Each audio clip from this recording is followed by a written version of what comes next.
안녕하세요, 모터리언 박상준입니다. 네, 2020년 경자년 새해가 열렸습니다. 제가 어렸을 때는 2020년이 뭔가 그 공상과학 영화에나 나올 법한 그런 연도였거든요, 2020년이라는 게. 근데 벌써 2020년이 됐습니다. 네, 올 한 해도 다들 건강하시고 하시는 일 잘 되길 진심으로 바라겠습니다. 네, 오늘 만나보실 모델은 푸조 508 SW입니다.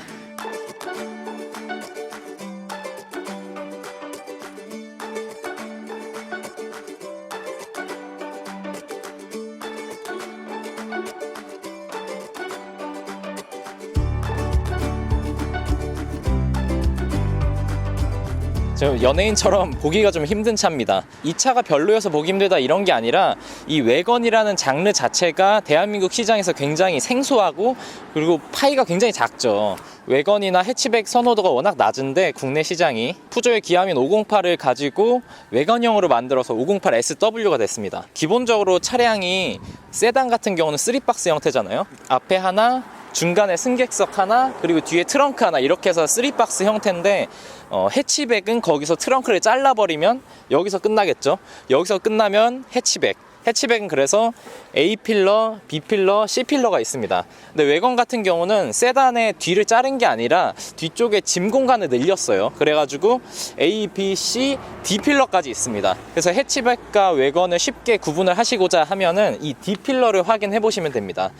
외건이 훨씬 더 길죠, 느낌이. 뭐 어쨌든 국내에서는 외건이 인기가 이렇게 없지만 사실 유럽에서는 외건 인기가 굉장히 높아요. 외건과 해치백이 거의 뭐 절반을 차지한다 할 정도로 정말 인기가 높은데, 유럽 같은 경우는 차를 타고 그냥 옆에 나라로 갈 수 있으니까 실용성이 높은 외건이 인기가 많고, 해치백도 마찬가지로 유럽도 뭐 파리 이런데 시내에 들어가 보면은 정말 차가 많아요. 그래서 주차난이 뭐 서울 이상이다 라고 봐도 될 정도인데, 이제 해치백 같은 경우는 세단보다 짧으면서 짐은 그래도 어느 정도 실을 수 있는, 그러니까 평상시에 사람이 다 타면은 짐이 좀 많이 안 들어가겠지만 사람들이 적당히 탄 상태에서는 뒷자리 폴딩도 가능하고 하기 때문에 해치백도 굉장히 인기가 높습니다. 많은 분들이 외건을 짐차다라고 생각을 하시는 분들이 있는데 정답입니다. 예, 외건이 앞서 말씀드린 것처럼 짐을 많이 싣기 위한 용도로 개발이 됐기 때문에 짐차로 보는 게 맞는데요. 이 SW라고 붙은 이름, 이게 뭐냐 하면은 사실은 스테이션 외건이에요. 그래서 그 스테이션에서 짐을 나르는 역할을 하는 마차, 뭐 이런 역할을 하는 거죠. 짐차 하면 이미지가 좀 별로 좋지 않잖아요.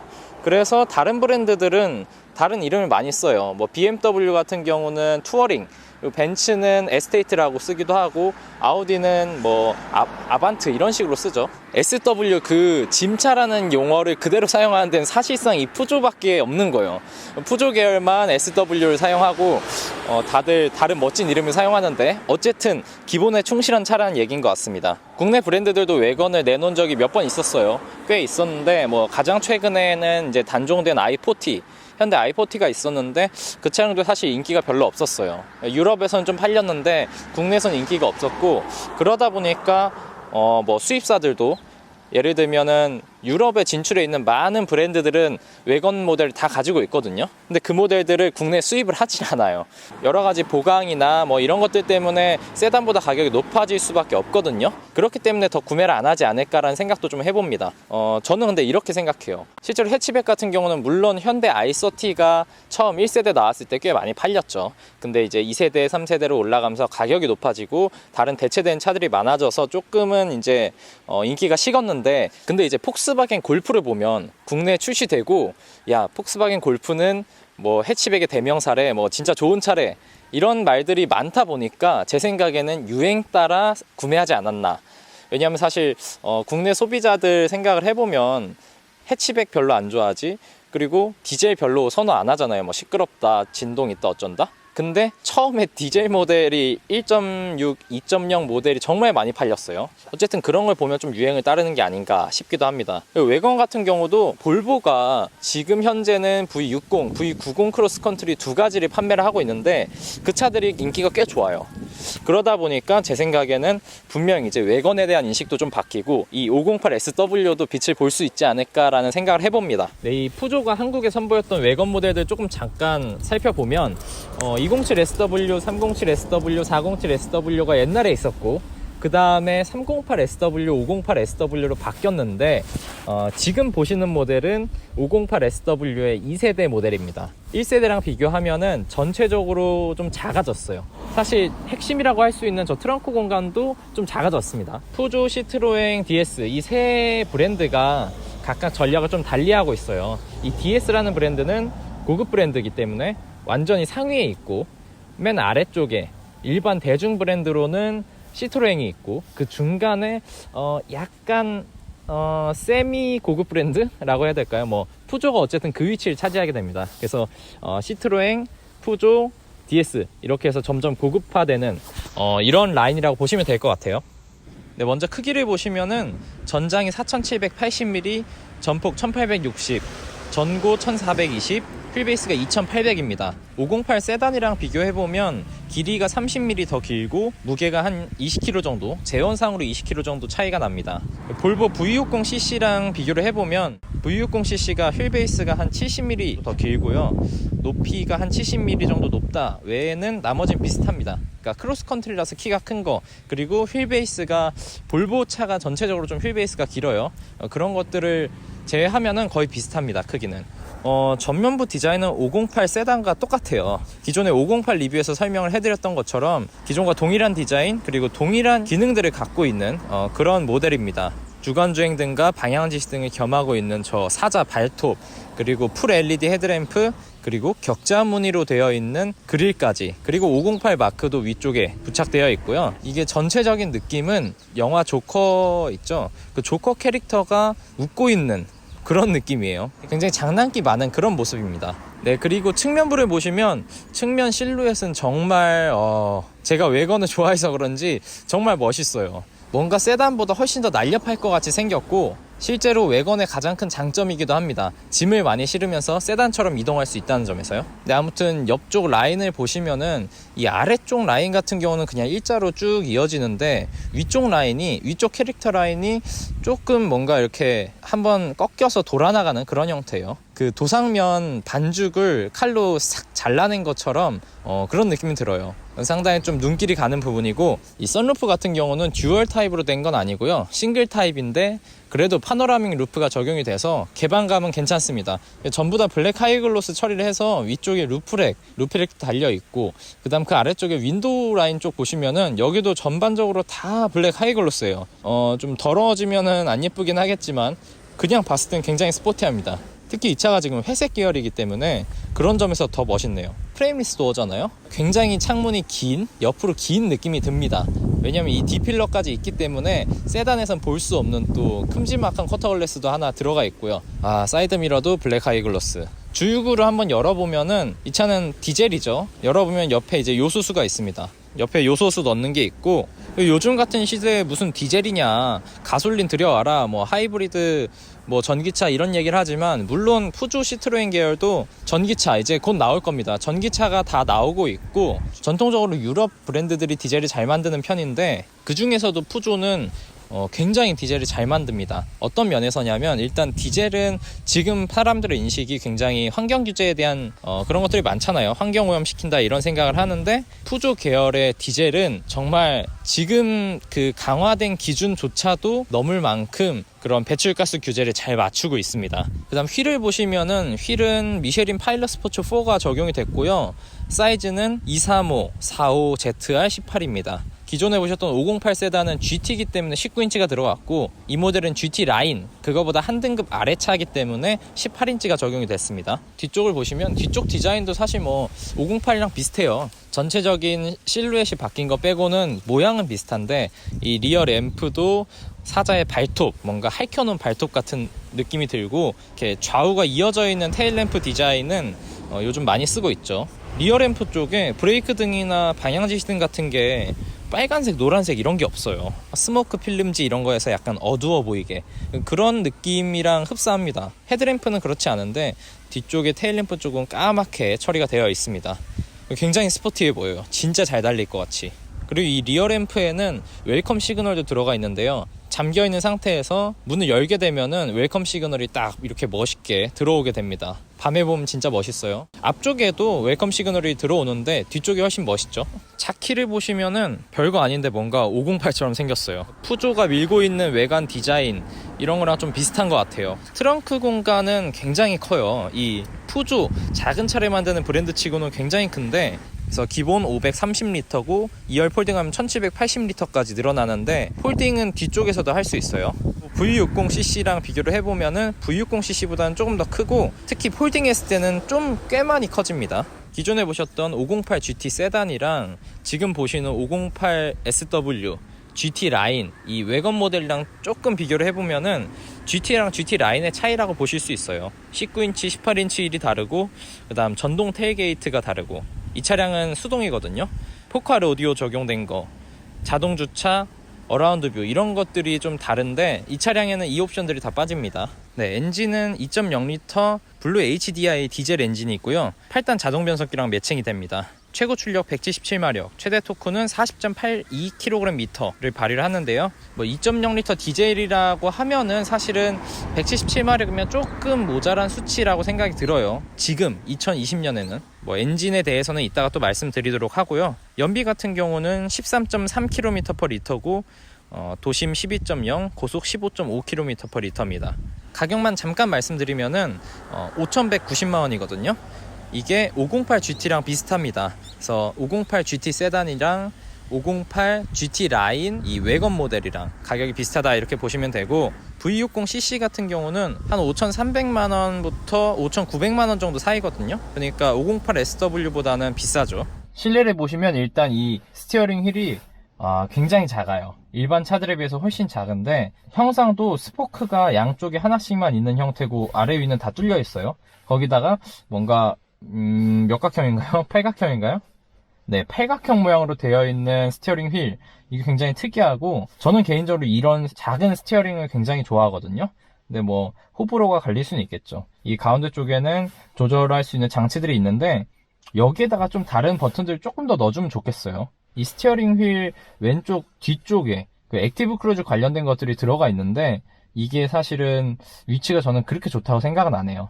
본인 차량이라면 이게 익숙해지기 때문에 사용하는데 불편은 없겠지만, 어쨌든 그래도 약간은 보이는 데에 있어야 되는데 거의 안 보이거든요, 운전을 하다 보면. 계기판이 콕핏 이 전투기 조종석을 형상화했다라고 해서 이렇게 많이 얘기를 했었는데, 헤드업 디스플레이를 대체할 수 있을 만큼의 효과도 있고, 그래서 굉장히 좋은데, 문제는 포지션을 잡고 나서 스티어링 휠까지 딱 조정을 하고 나면은 저기가 좀 가려요, 살짝. 이게 안 가리려고 하면 어떻게 되냐면 스티어링 휠이 너무 아래쪽으로 내려오게 돼요. 스티어링 휠의 중심이 한 명치쯤에 와 있으면은 운전하기 편하고 안전하고 이렇게 되는데, 그게 조금 더 낮아져가지고 약간은 불편합니다. 그래서 저 같은 경우는 조금 아래쪽이 살짝 가리는 정도로 맞춰놨고, 그 상태로 운전해도 불편한 점은 전혀 없으니까요. 계기판을 이렇게 몇 가지 모드로 변환을 할 수가 있는데, 이것들도 잘 해놓은 것 같아요. 그 다음에 센터 모니터가 8인치인데 실제로는 굉장히 커 보이죠. 이게 베젤이 옆쪽이 워낙 두꺼워가지고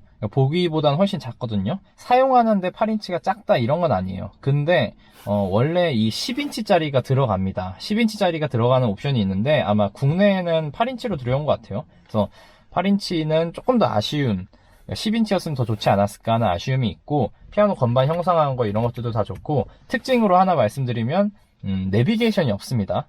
저는 단점은 아닌 것 같아요. 내비게이션이 꼭 있어야 되나? 특히 요즘 같은 시대에 스마트폰 내비게이션 보는 분들이 굉장히 많거든요. 수입차 내비게이션이 워낙 엉망이에요. 워낙 엉망인 게 많아가지고 사실 내비게이션 안 쓰는 분들도 많은데, 아예 빼버리는 것도 저는 괜찮다고 생각해요. 대신에 안드로이드 오토랑 애플 카플레이 두 개 다 적용이 됩니다. 그다음 다른 것들 이런데 이런 것들 다 508에서 얘기했던 똑같은 부분들이고요. 버튼 시동 같은 경우는 특징적으로 약간 길게 눌러줘야 됩니다. 시동 킬 때 끌 때 다 길게 눌러줘야 되고, 무선 충전이 요 아래쪽에 있어요. 그리고 USB 포트도 여기 아래쪽에 있고 저 뒤쪽에 있고, 그런데 위치가 별로 안 좋아요. 깔끔하게 숨겨놓는 건 되게 좋은데 사용하기 편하진 않습니다.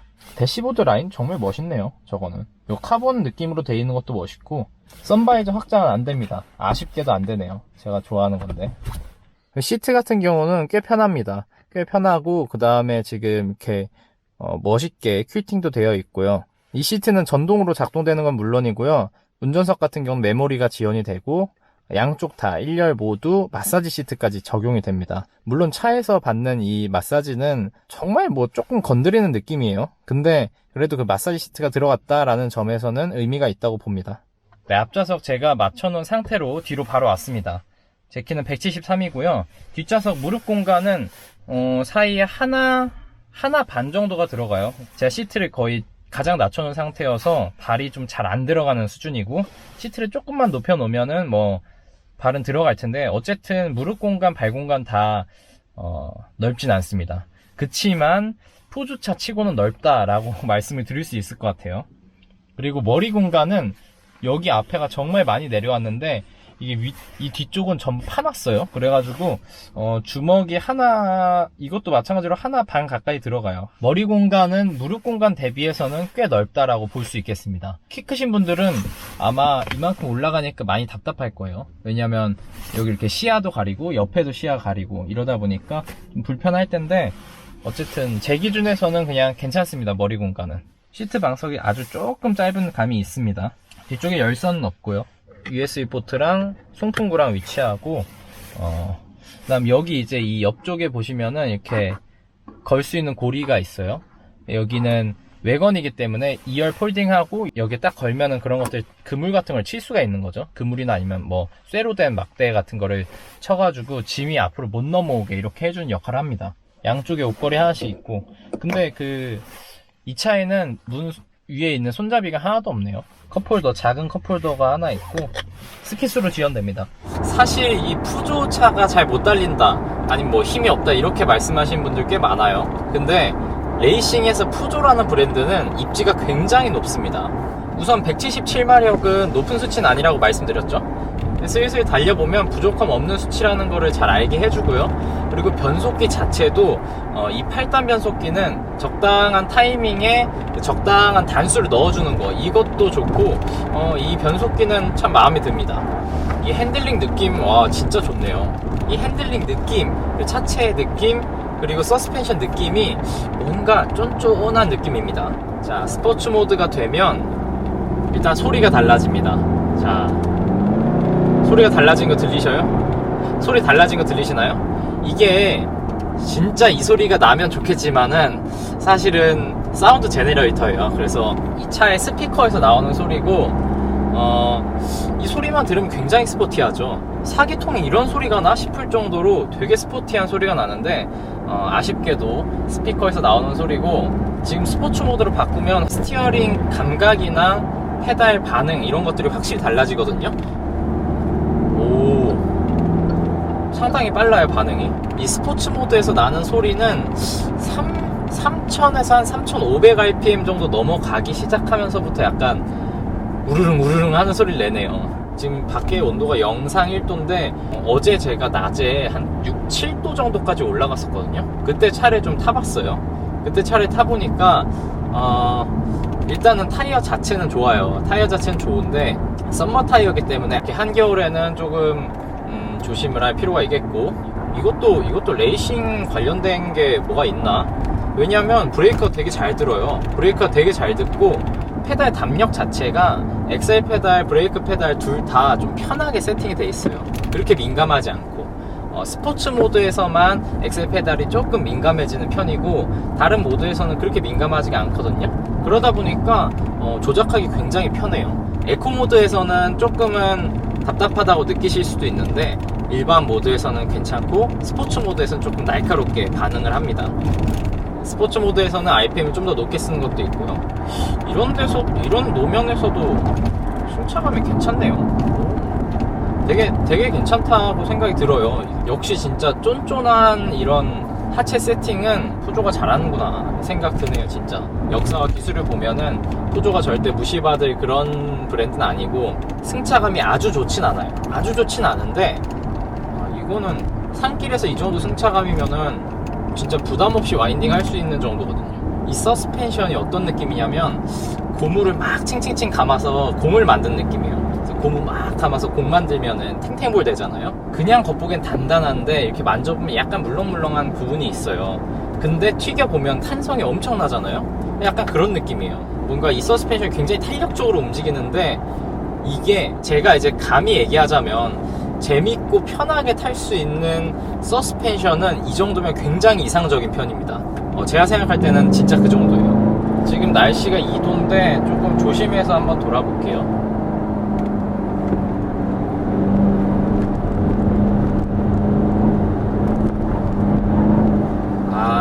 지금 썸머 타이어가 끼워져 있기 때문에 날이 추우면은 제 값을 못 하거든요, 사실.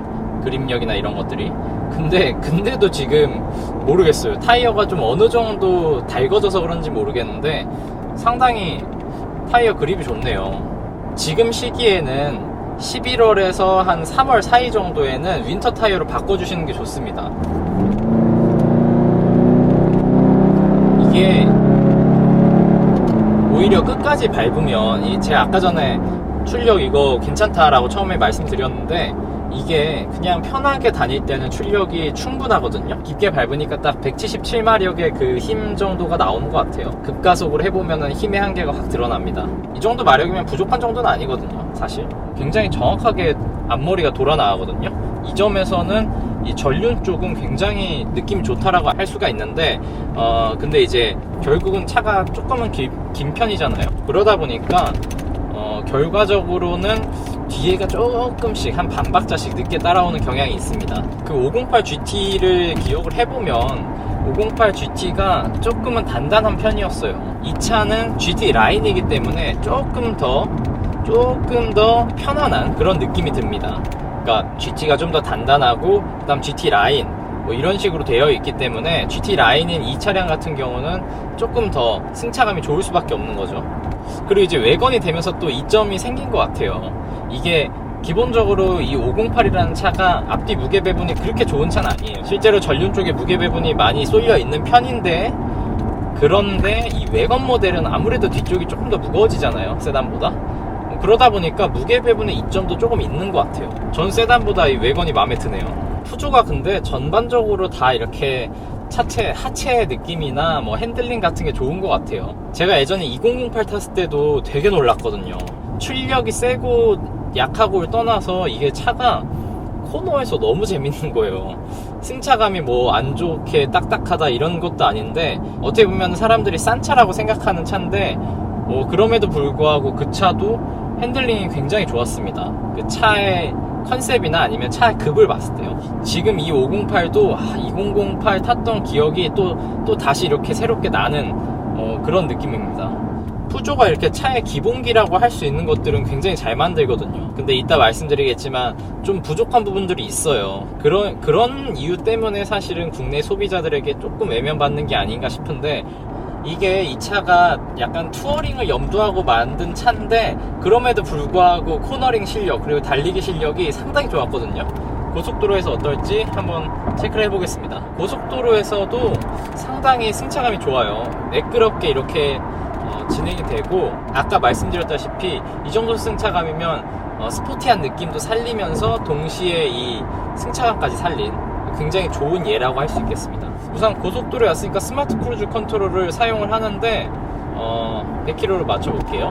조향 보조랑 정차 및 재출발까지 지원을 해주고 30km 이상에서 이제 사용을 할 수가 있는데, 좀 특징적인 게 이제 이 스마트 크루즈 컨트롤 같은 거를 사용하면은 이 차선 유지해주는 장치가 차선 가운데로 가게끔 노력을 하잖아요. 근데 이 차는 약간 느낌이 이렇게 왼쪽으로 제가 붙여놓으면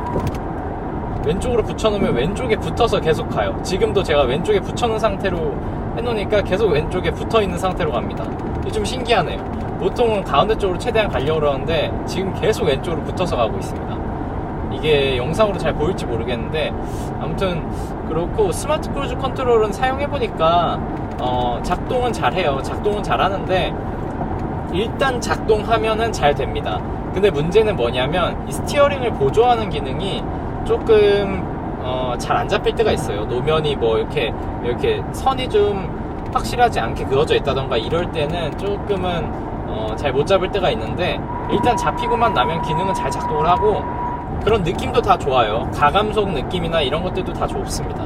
근데 이게 8단 기어가 어디쯤에서 들어가냐면 한 105km 정도 돼야 돼요. 그러니까 100km보다는 조금 넘어야지 8단 기어가 들어가거든요. 그러다 보니까 평상시에는 8단 기어를 쓸 일이 많지가 않습니다. 100km 이하가 되면 7단으로 바뀌거든요, 계속해서. 그러다 보니까 8단 기어를 만날 일이 많지는 않고 완전 이제 크루징용 기어라고 보시면 되겠습니다. 고속 안정감을 좀 테스트를 해봐야 될 것 같아요. 고속 안정감도 괜찮네요. 이게 이 차가 뭐 아주 단단하게 세팅된 차가 아니기 때문에 고속 안정감도 좋습니다. 근데 이제 이렇게 슬슬 달려보면 차가 의외로 조용합니다. 디젤이라서 좀 걱정을 했는데 엔진 음이나 뭐 밖에 이제 차음이나 이런 것들이 잘 돼 있고, 대신 엔진 진동은 조금 있어요. 엔진 진동은 조금 있는데 엔진음 자체가 이렇게 크지 않거든요. 스마트 크루즈 컨트롤을 다시 한번 써볼게요. 이게 정차 및 재출발까지 지원을 해주거든요. 30km 이상에서만 작동을 시킬 수가 있고, 대신에 해제되는 거는 정차 및 재출발까지 계속 해줍니다. 3초 이내 재출발을 하면은 재출발까지 지원을 해주고, 3초를 넘어가게 되면 그때는 이제 다시 뭐 페달을 밟거나 해야 됩니다. 액티브 크루즈 컨트롤이나 뭐 이런 여러가지 안전장비, 뭐 편의 장비들이 많이 들어가 있는데, 빠진 장비를 말씀을 드리면은 스티어링 휠 열선이 없고요. 그 다음에 통풍 시트도 없습니다. 어쨌든 뭐 근데 그거 말고 나머지들은 거의 다 들어가 있다고 보시면 되고, 어떤 능동적인 안전 장비들은 다 많이 들어가 있습니다. 차선을 인식하는 것 자체를 잘 못해가지고 이렇게 지금처럼 인식하면 잘 가는데 인식이 딱 풀리는 경우가 많아요. 요거는 좀 아쉬워요. 지금같이 달리면은 전반적으로 조용한 편이에요. 이 정도면은 뭐 엔진음도, 특히 엔진음 쪽이 조용해요. 이게 디젤이기 때문에 좀 걱정을 했는데, 가속 페달을 깊게 밟지 않으면은 엔진음은 상당히 조용합니다. 정차 시에도 꽤 조용하고 달릴 때도 조용합니다. 가속 시에만 조금 부각이 되고, 그리고 이제 ISG가 굉장히 활발하게 작동을 해요. 이게 마치 나는 기름 한 방울이라도 더 아낄래 하는 차처럼 스포츠 모드에서도 진짜 뭐 거의 엔진 냉간시를 제외하면은 계속 엔진을 끕니다. 그래서 뭐 정차 시에는 엔진음 들을 일이 많지가 않은데, 그거랑 더불어서 차를 이제 뭐 신호가 앞에 빨간불이 돼가지고 감속을 하잖아요. 그러면 한 20km쯤 되면은, 시속 한 20km쯤 되면 엔진을 그때부터 끕니다. 정차하기 전에, 그러니까 직전에 거의 멈출 때쯤 돼서 엔진을 끄는 차들이 좀 있는데, 이 차는 거의 멈출 때가 아니라 이제 좀 있으면 멈출 것 같다 싶을 때부터 벌써 엔진을 끄는 거예요. 그러니까 그 찰나에 한 1, 2초라도 더 기름을 아끼겠다라는 뭐 그런 의미인 거죠. 이렇게 꾹 밟아서 속도를 줄이다가 마지막에 살짝 떼거든요. 굉장히 편안하게 정차를 하고 싶어서 저는 그렇게 운전을 하는데, 제가 브레이크를 밟아서 한 20km 아래로 가면 시동이 꺼지는데, 그때 제가 마지막에 살짝 발을 떼면서 부드럽게 멈추려고 하니까 그때 엔진이 다시 켜지는 거예요. 그래서 이거는 그냥 브레이크 계속 끝까지 밟고 있어야겠구나, 살짝 떼지 말고. 근데 그러면 이렇게 차가 멈출 때 앞으로 이렇게 사람 몸이 되잖아요. 그래서 저는 별로 안 좋아하는데, 어쨌든 굉장히 연비에 신경을 쓴 모습입니다. 꺼질 때 켜질 때 굉장히 조용하게 꺼졌다 켜져요. 이질감도 없고 상당히 좋거든요. 거기에다가 이제 환경 오염도 덜 하겠죠. 아무래도 배기가스를 덜 배출하니까.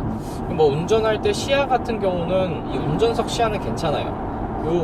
요 전면 시야도 괜찮고 측면도 괜찮고, 후면만, 뒤쪽만 유리가 작아가지고 잘 안 보이긴 해요. 근데 뒤쪽 시야는 뭐 아주 중요한 시야는 아니기 때문에 뭐 그렇게 넘어가고, 되게 의외인 거는 사이드 미러가 좀 작아 보이거든요. 보기에는 작아 보여요. 이렇게 좀 끝으로 갈수록 좁아지고 이래가지고.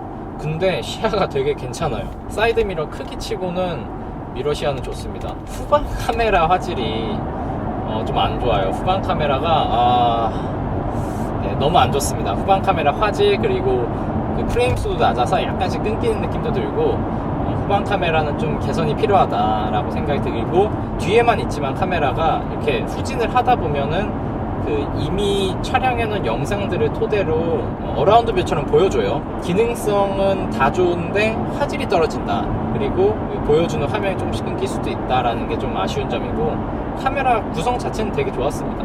지금 이제 보이실지 모르겠는데 앰비언트 라이트가 이렇게 곳곳에 있어요. 여기저기, 여기 안에도 있고 컵홀더에도 있고 뭐 여기저기 있는데, 이 앰비언트 라이트는 색깔을 조정할 수는 없고요. 색깔은 변경이 불가능하고 그냥 밝기 조절 뭐 이런 것만 할 수 있습니다.